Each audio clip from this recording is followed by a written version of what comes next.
Last week, I detailed how online cancel culture led to the firing and public ostracizing of Emma Sarley, a white woman who allegedly told a black man to stay in his hood while at a Williamsburg dog park. Here's a quick refresher on that story. Meet Frederick Joseph, a marketing guru, an Elizabeth Warren campaign surrogate, and the author of a 2020 book, The Black Friend, on being a better white person. Joseph is black. Over the weekend, Joseph took his dog for a walk with his fiancée in a park in New York City in the Williamsburg neighborhood of Brooklyn. There, the couple encountered a white woman later identified as Emma Sarley. It's not clear exactly what happened, but a disagreement broke out. Joseph claims that Sarley wrongly thought the dog was barking too loudly. He says it was a different dog. We don't really know. Sarley flipped Joseph the bird before stomping off. That much is on video. But according to Joseph, she also told him to stay in your hood. He filmed part of the altercation and posted it on Twitter. Within 48 hours, social media sleuths had identified Sarley, notified her employer, and gotten her fired. Here's the clip. Stay in our hood? No. I'm gonna invite everyone. Stay in our hood? Stay in our hood. I'm sorry, what? Stay in our hood? Stay in our hood. You just told us to stay in our hood? You just told us to leave the dog park and stay in our hood. Oh my god, did you just say that to me? Shit. Wow. Oh, that's funny. Wow. The Karenism, the white. I'm sorry, you were right here, watch this entire thing. Did she just not stand here and tell us to stay in our hood? She did. As I mentioned, Sarley was fired following the incident. Her former employer, a virtual conference software company called Bevy, said the company has zero tolerance for discriminatory behavior of any kind. A new Hill-HarrisX poll asked voters whether private companies should fire employees for doing or saying something offensive outside of work. Now let's take a look at those results.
The poll found 47% of voters said yes, a private employer can dismiss an employee for offensive conduct outside of work, while 53% said no.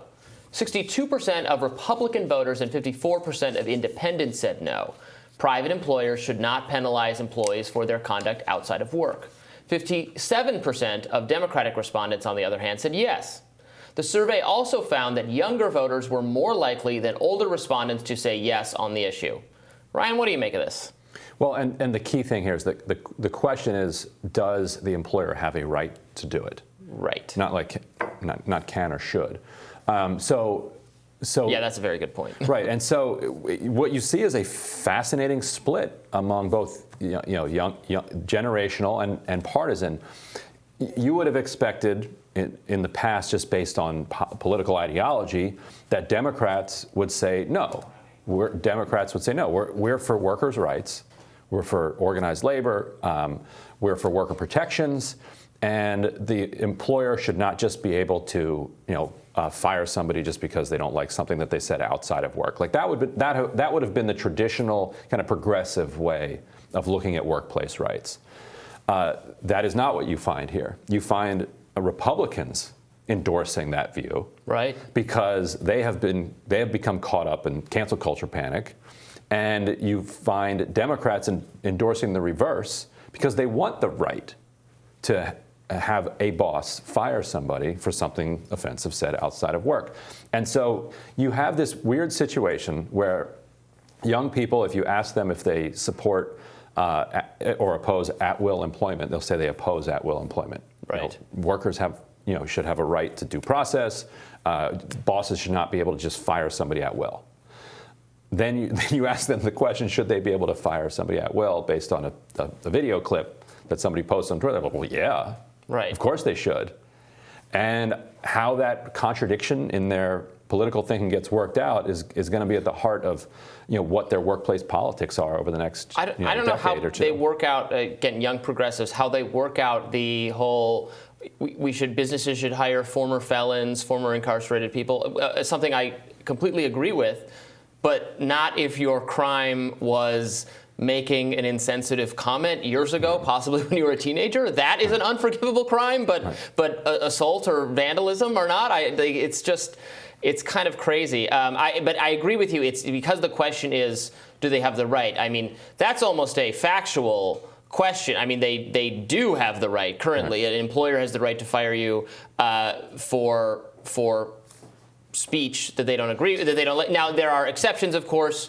There are certain protections, and then there are certain, you can't retaliate against someone for, you can't discriminate against employees on a racial basis. So if there's racial comments being made in the workplace, an employer actually might have an obligation to fire someone who's the cause of that to take care of the employer's own liability in those cases. So it does get a little tricky, and those kinds of things do survive First Amendment challenges that have in the past. And it's possible that the wording slightly tweaked the responses because it comes off a little bit as a trivia question. Does a private employer have a right? And so if I were being surveyed, I'd be like, that sounds like a trivia question. The answer to that is yes.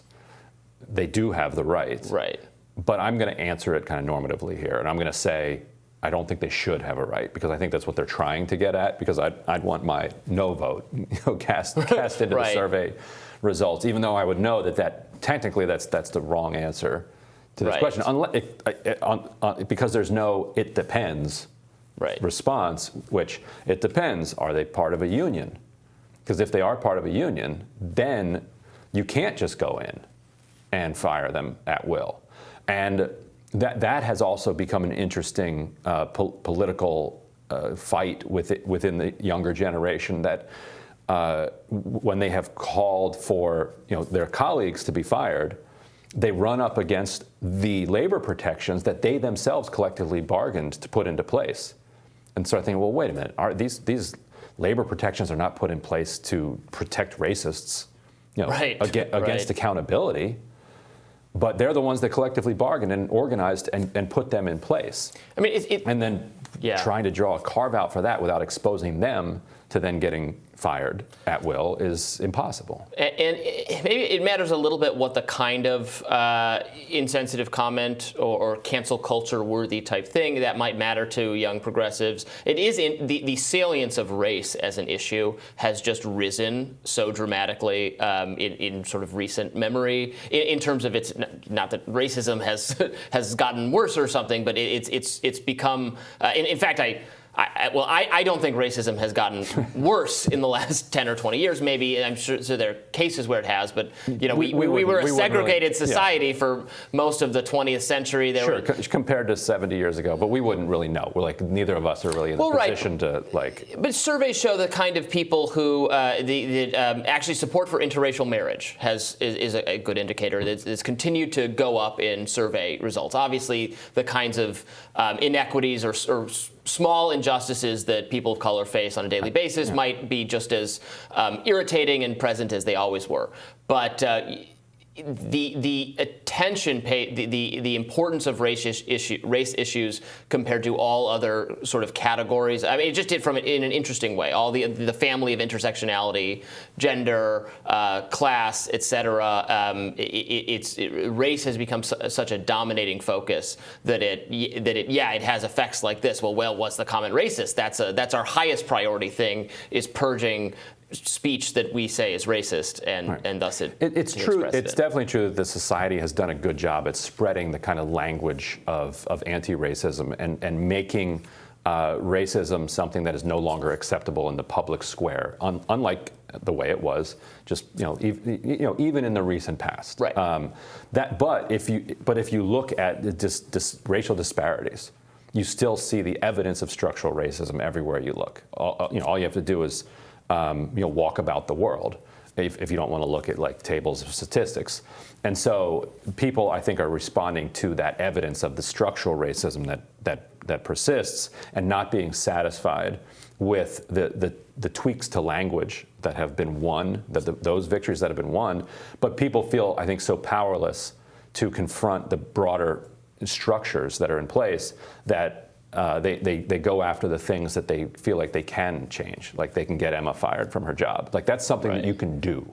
Like you can succeed at that and you can feel good about yourself, even if you haven't changed anything fundamentally. Right. And people have always had, the other thing is people have always had conflicts like that. People have always had conflicts on the streets, or someone annoys you in the grocery checkout line, or you yell at a cashier, or you have some fight in the school grounds, or that kind of just conflict between humans. But now we filter it through some kind of automatic tribal political lens, and also now we have much more video footage of it. So we talk about it in the national media a lot more. We certainly do. All right, that was today's episode of Two White Guys on Race. And we will have more Rising right after this.